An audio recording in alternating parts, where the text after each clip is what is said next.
अवधूत चिंतन श्री गुरुदेव दत्त श्री स्वामी समर्थ। सर्व स्वामी भक्तांचे आपल्या चॅनलवर मनापासून स्वागत आहे। 31 मार्च 2025 रोजी स्वामी समर्थ महाराजांचा प्रकट दिन आहे।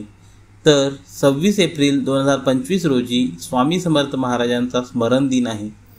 स्वामी अद्भुत आहेत, स्वामी स्वयंभू स्वयंसिद्ध आहेत, स्वामी अतर्क्य व अनुत्तम आहेत। श्री स्वामी समर्थ कल्याणकारी देवतांचे स्वामी आहेत।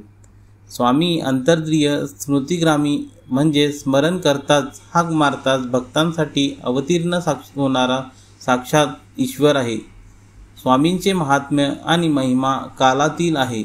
दत्तात्रयांचे अवतार मानलेले गेलेले स्वामी अनेक मार्गांनी भक्तांच्या हाकेला धावून जातात।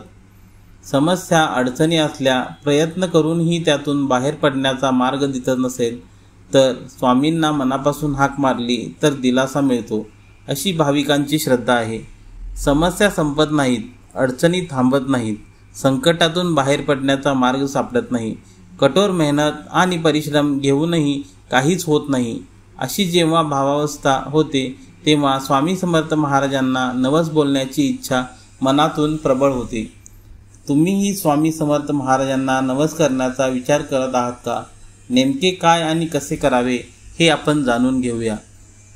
आयुष्यातील बहुतांश क्षेत्रात यश मिळावे, प्रगती व्हावी, मनातील इच्छा आकांक्षा पूर्ण व्हाव्यात, सुख असावे, कल्याण व्हावे, कुटुंब मुलांची प्रगती व्हावी यासाठी माणूस आयुष्यभर झटत असतो, प्रयत्न करत असतो, मेहनत घेत असतो। परंतु अनेकदा समस्या अडचणी संकटे एकामागून एक येतच राहतात। प्रारब्धातील भोगाच्या चक्रातून मार्गक्रमण करताना जीव मेटाकुटीला येतो। प्रयत्नांची पराकाष्ठा केली तरीही अडचणी थांबत नाहीत, प्रयत्न निष्फळ ठरून पदरी काहीच पडत नाही। तेव्हा आराध्य देवताला शरण जाऊन अनेकदा नवसही बोलले जातात।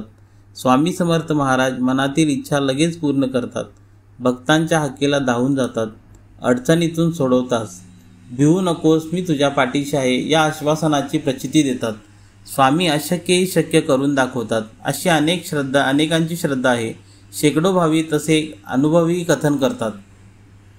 स्वामी समर्थांना महाराजांना नवस कसा करावा? अगदी घरच्या घरी स्वामींना नवस केला जाऊ शकतो। यासाठी मोठी पूजा होम हवन करण्याची गरज नाही असे म्हटले जाते। स्वामींना साधेपणा प्रिय आहे। एकतर सकाळी आंघोळ नित्यकर्म करत शुभचित्त होऊन किंवा बाकी दिवसभरात स्वच्छ हात पाय धुवावेत आणि घरात स्वामींसमोर बसावे।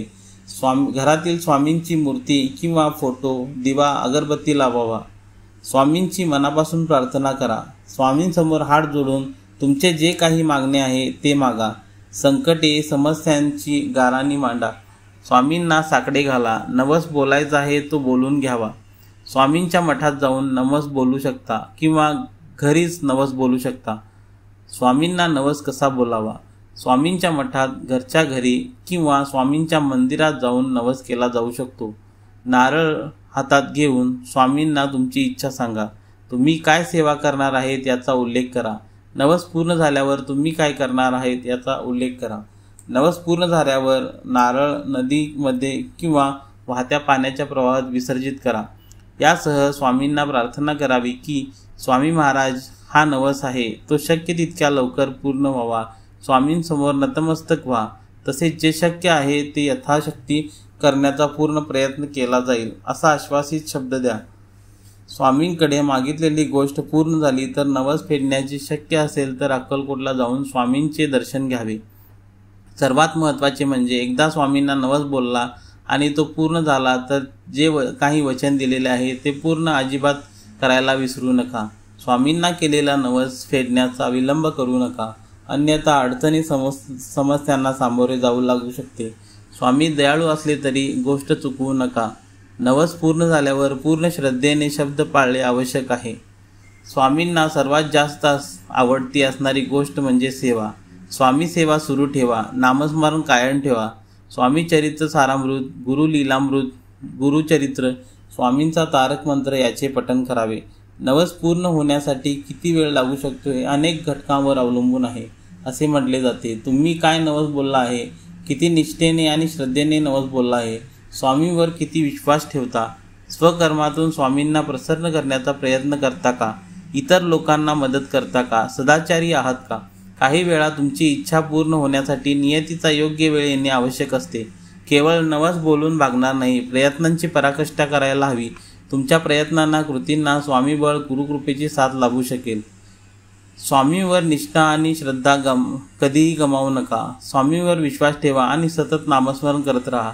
इच्छा लवकर पूर्ण न झाली तर निराश होऊ नका. इच्छा नक्कीच पूर्ण होईल याची खात्री ठेवा.